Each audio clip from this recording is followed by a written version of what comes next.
လိုင်းမောအမအရင်ကြီးရွှေဆိုလို့နော်ဒီမှာကျွန်တော်မှားထားတယ်ဒီမှာအခုပဲရောက်တယ်ကျွန်တော်မကြုံလာလေးနဲ့ဒီမှာဆေးဆန့်မယ်နော်ဒီဆေးလေးဒီမှာကောင်းမကောင်းမလက်တွေ့ဆန့်ကြည့်မယ်ဟုတ်ပြီ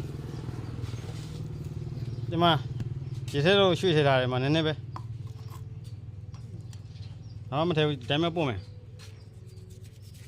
ရငောင်းနည်းနည်းရိုက်ပြီဟာလာပို့တော့ဓာတ်စီမလုံးတော့ဒီမှာရေလေးဒီမှာရေလေးဒီမှာနည်းနည်းလေးဖြစ်လာတယ်ရှယ်ကောင်းတယ်နော်ဆေးတကယ်ကောင်းပါလေဝင်းကြရုပ်တော့ဝင်ကြောင်းဝင်းပြောင်းတယ်နော်ဒီမှာနည်းနည်းပဲ